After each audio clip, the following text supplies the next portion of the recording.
Hello everyone. Today I'd like to talk to you about becoming a correctional officer. We get many questions from newcomers that are wanting to be correctional officers on what are the opportunities of when you become a correctional officer. What are the obstacles that I will face? What kind of training must I go through? Well, today I want to talk to you about all those things. We're going to start with the academy. Well, first I'm going to start with the obstacles you'll face and the job. We're going to be honest from the get-go. Then I'm going to talk to you about the academy, then your 5 weeks floor training, which varies from state to state, county to county, additional training you will receive, and your future possibilities that exist when being a correctional officer and in the correctional officer field. So, let's start out with the job. The job that you're looking at, becoming a correctional officer, is going to be stressful. It's going to be long hours, and there are going to be times when you wonder, what am I doing here? But that can be the description for many jobs that we do. This job has dangers. This job has the possibility of being injured by an inmate. This job has the possibility of being taken hostage during a riot. This job has the possibility of having to deal with lots of stress from being overworked and mandatory overtime. So I'm going to throw those out right up front so you don't think there's any sugarcoating being done in my description I'm giving today about becoming a correctional officer.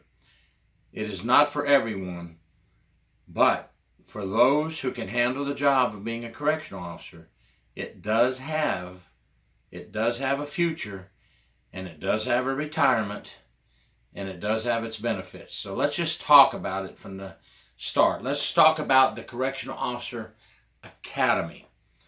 Now, what are some of the things that you're going to face in the Correctional Officer Academy? Well, obviously, they're going to try to train you as best they can. You're not going to learn everything, but they're going to try to give you a foundation on which to build upon, and that's the very truthful. You're going to have to build upon this foundation because the academy cannot possibly get you fully prepared for what you're about to face in the corrections world, okay? But here's some of the things you'll learn in the academy. You're going to learn report writing, okay? We want good writing skills. You're going to be writing incident reports on incidents that occur on your shift in front of you. You're going to have to respond to incidents with inmate fights, attempted suicides, all types of things, okay? You're going to do all kinds of cell searches and things. You're going to find contraband. You have to write reports on all of this, folks. And we want you to articulate in your report properly. Why, do you ask? Well, number one, that report is filed. And that report can become public record. That report can be used in a court of law by the prosecution or by the defense attorney, and you're going to have to answer to that report. That is why we want you to be a good report writer, because you're going to need that ability to write well to show accurately what occurred, and you can defend yourself in court, or you can use it, or the prosecution can use it to criminally charge someone that you caught doing a criminal act in the jail or the prison. Okay? You're going to need strong verbal communication, interpersonal communication skills. Very important. Why?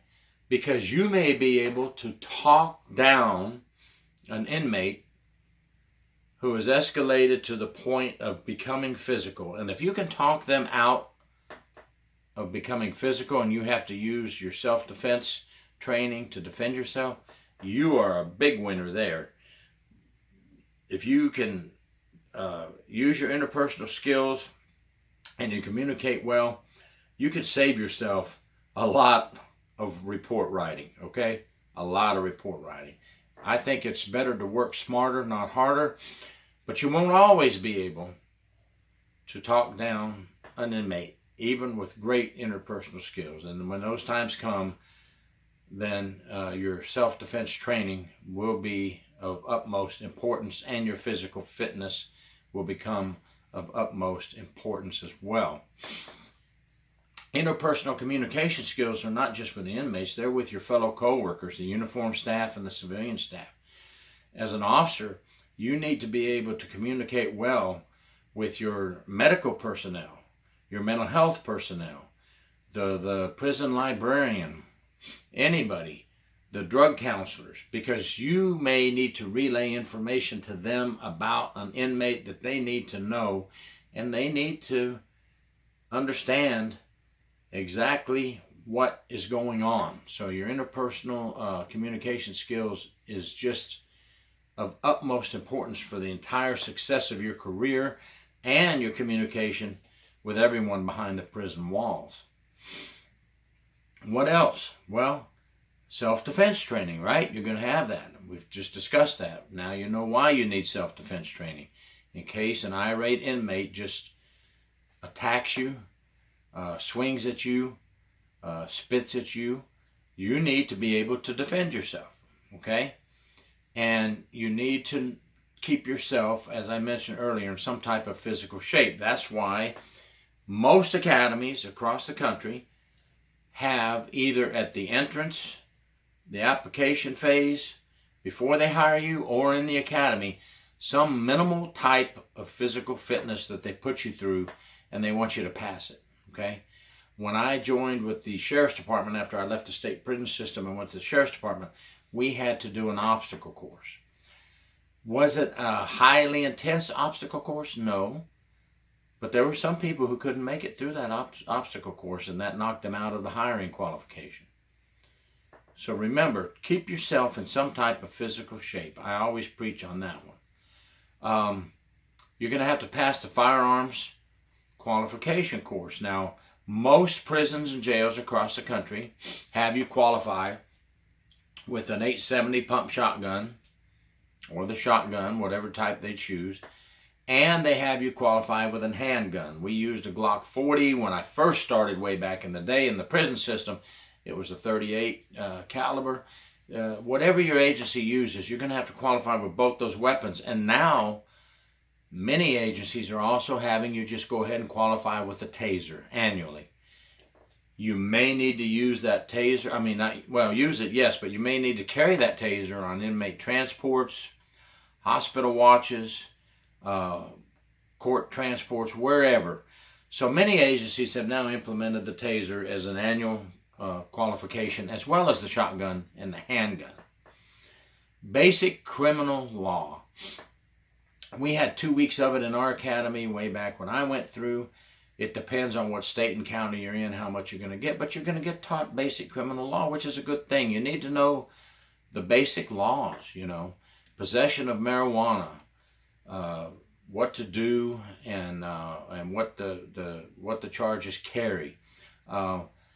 Things that you need to know, okay? The inmate handbook is taught in some academies. I think it should be taught in every academy, that you know the inmate's handbook as well. The inmates get a handbook. It tells them what they can and cannot do. Well, you as an officer should definitely know every word in that inmate handbook so that you can enforce the rules correctly, right? I think the inmate handbook should be in every correctional academy as well. You're going to learn CPR. You're going to learn basic first aid, emergency medical training, so that you can run to a scene for inmate, officer, civilian staff, anyone behind those walls. You may have to apply pressure to a wound. You may have to do CPR. You may have to use the heart defibrillator, which sends electric shocks to the heart to get the heart back on rhythm.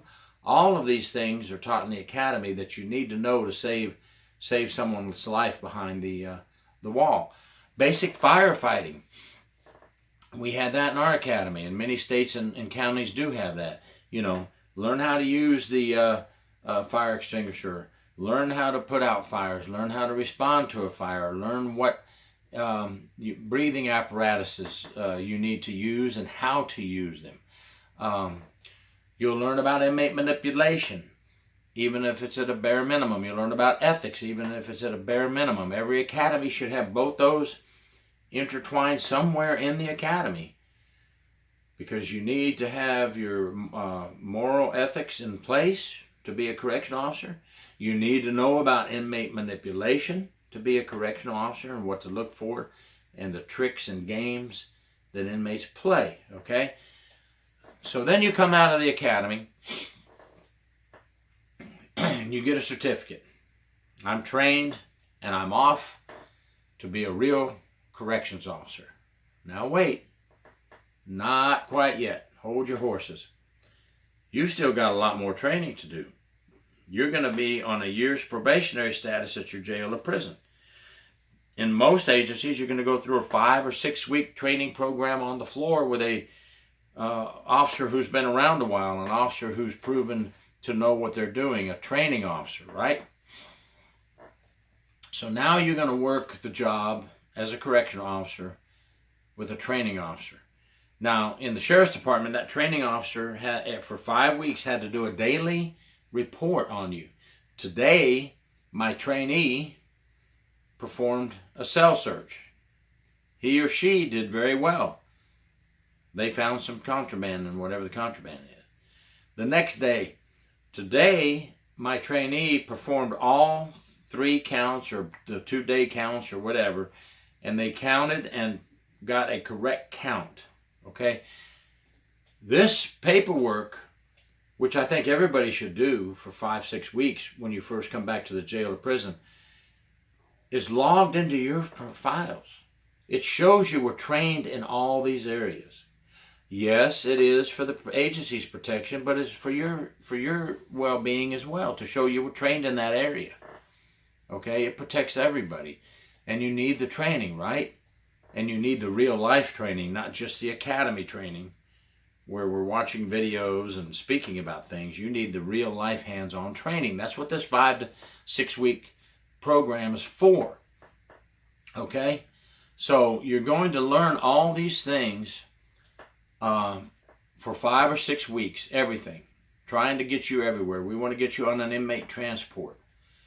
We want to get you on a hospital watch. We want to get you to run the dorm at the end of the 5 weeks all by yourself with supervision, and that way your last day of training, the training officer can write a report.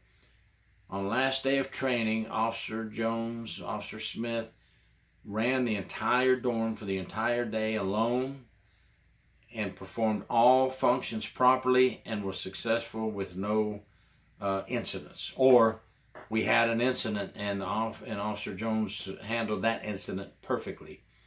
You know, during chow, the inmate threw their food tray down and said, "I'm not eating this." And the officer de-escalated the incident with no incident, and we removed the inmate from the dorm. You know, all this should be in that training report that is going on that officer's file. A good training officer, of course, has those report writing skills, and they're going to do not only excellent training. You want someone who can provide the excellent training and has the knowledge, but someone who is going to teach you how to do it correctly and then document it for you. Okay, then you're going to be out on your own, okay? So now you're still not a real correctional officer yet. You've got to get past that 1-year probationary status, okay? But once you get past that year probationary status and it's signed off, completed, successfully completed probationary status, boom. Now you don't have any signs on you, you know, probationary status, which, you know, you don't really have the sign on you, but that's what the other officers see. You're done with that. You're not a trainee anymore. You're not on probationary status. You're a correctional officer. Yeah, you only have 1 year under your belt. You got a ways to go, but you did it. Congratulations. Now, what are the opportunities ahead for you? What can you do in your career as a correctional officer? Well, you have a lot of opportunities. It depends on you and what you make of this career. Is it a job? You just want it to be a job where you get a paycheck, or do you want to make it a career and you want to be successful? I suggest making it a career and being successful and changing up things. You know, you work the floor for 3 years, 4 years, 5 years. You can put in for different jobs. In the jails, you could put in for transportation officer. You could put in for bookend. You could put in for bailiff at the courthouse. You know, you can put in for the training center to be a training instructor. Okay? Or you can go for the rank. You can go for sergeant, become a supervisor. You can go for lieutenant and become a platoon leader. You know, you can become after a captain and be in charge of the jail. You can become upper management. Those are mid-management. You can become upper management. Major, colonel, undersheriff, sheriff, major, colonel, assistant warden, warden. So many things you can do if you want to. And if you don't want to, that's fine. Many people retire as a correctional officer with 25, 30 years. But there's things you can do as a correctional officer to kind of change it up a bit. Maybe you want to become a firearms instructor. So you go get your state's instructor certification course. Okay? Get that certificate, another certificate. We're always learning in this job. By the way, on those promotions, go out and get your degree. Many agencies now want you to have at least a 2-year degree. Some, like the agency I was just with, you had to have a 4-year degree to be a sergeant. Okay? So, go out and get a degree and let the state pay for it. Let the county pay for it. Why not benefit? Even if you don't go for promotion, why not benefit from getting a college degree? You know, most states will pay you extra money for that college degree. I got paid $120 a month extra in my paycheck. Depends on how many classes you take and your college degree. Some agencies provide interagency training courses like instructor techniques training, 80 hours. So I got $20 extra for that, taking that course and completing it. You know, hey, it's all good, right? It's all extra money. There's ways to get extra money in corrections. Becoming an instructor also, when you train someone on the floor for those 5 to 6 weeks, you get $80 a week additional for every week you train someone in some agencies. And I think it should be that way in all agencies. Come off that money and let's pay these trainers and instructors. You could teach after you get your instructor certification. You can teach at the academies for over $20 an hour in some places, you know, depending on your area's pay. You can go to your local community college and become an academy instructor in the evenings or in the daytime. They have both, where if you work nights, you can do some training in the daytime, your days off. If you work day shift, you can do some training in the evenings and make some additional income. Lots of opportunities for additional money. Not to include the mandatory overtime. Overtime, you could make a lot of money, but it really starts to wear on your body.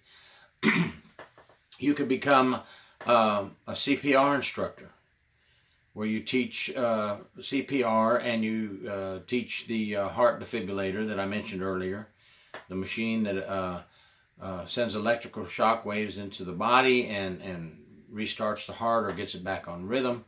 That's a long course CPR, and the defibrillator in itself, you can teach just that if you wish. You could teach cell searches, pat-down searches, and you could teach emergency response procedures. What do we do when there's an escape? What do we do when there's a riot? What do we do when we get a call that an officer is being attacked? You know, very vital, important training, and you can be the trainer one day to teach all these things to officers. And when you become an instructor, You as the instructor, not how many years you have in, but by wearing that red shirt, there is a respect that comes with that. You can be a 30-year veteran being trained by an instructor with a red shirt who only has 5 years. You respect that instructor. That instructor may not have as many years as you, but that person chose to become an instructor. And we have to sit down in these training classes and respect the instructor and pay attention. I want to get that out there. So you can have a lot of years and be trained by people under you, but in many cases, you're being trained by people with many years in, much more than you have.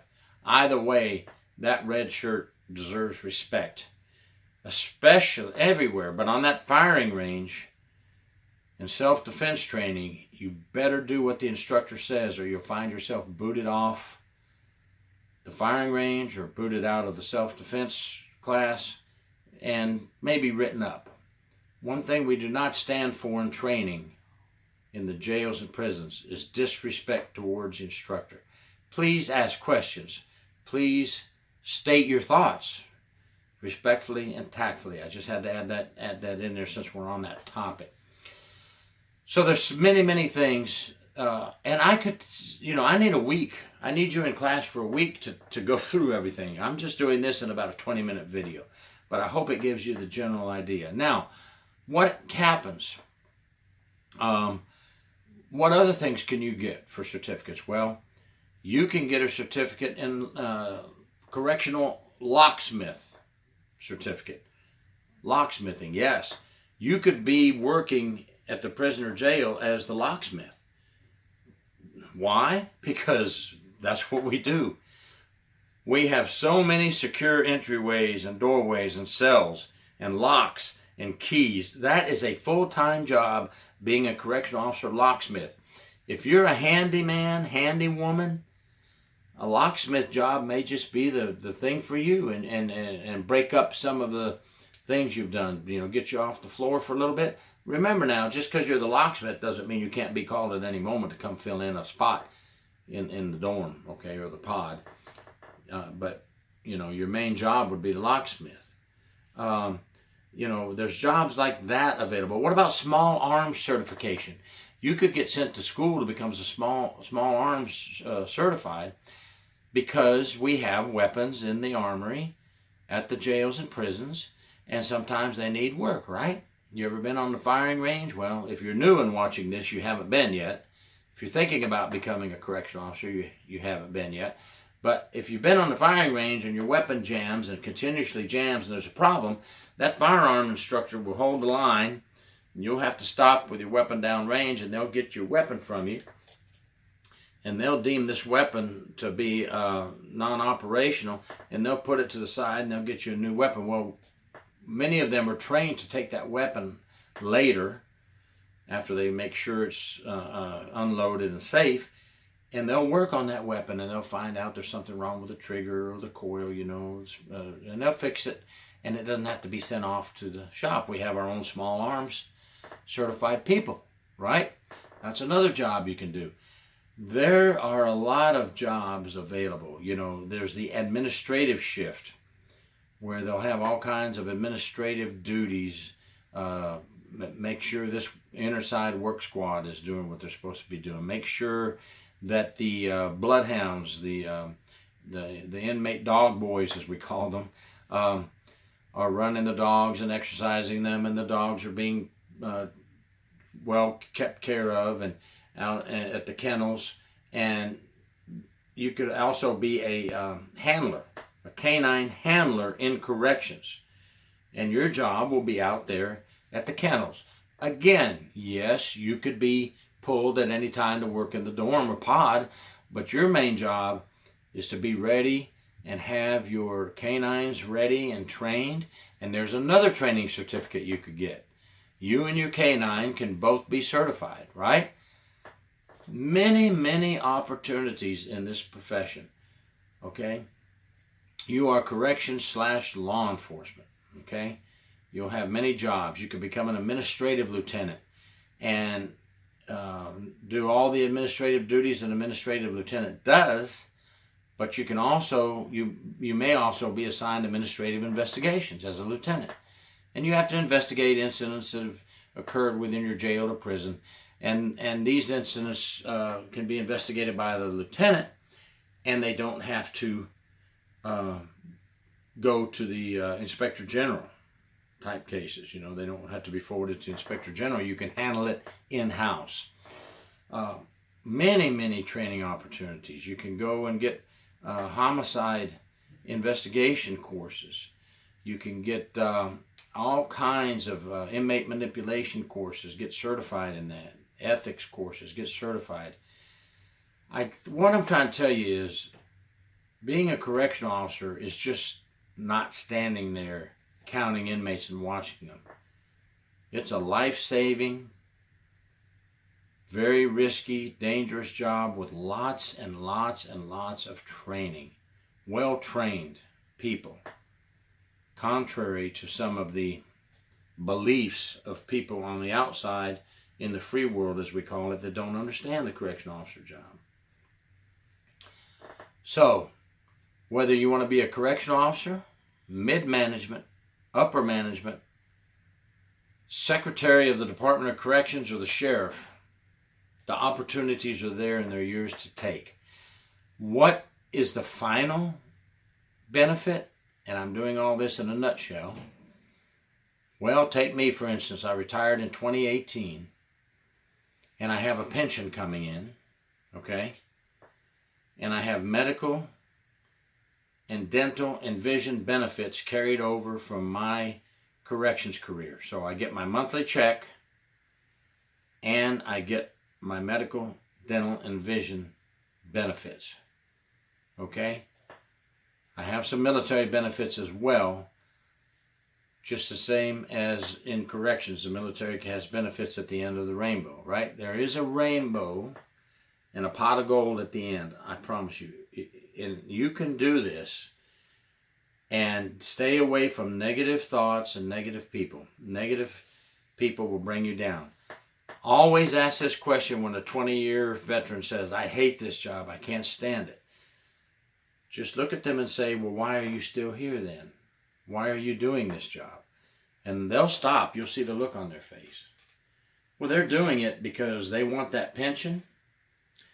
They want that medical. They want that dental. They want that vision insurance for their family and themselves. And deep down inside, if they're still there after 20 years, there's something they like about the job. Some people in this job are great people, but the stress and the long hours make them grumpy. So I always just take it with a grain of salt and say to myself, they're just grumpy today, and walk away. You stay positive and stay on the right track, and corrections could be a great career for you. Thank you for watching. Gary York, True Prison Stories. Please subscribe.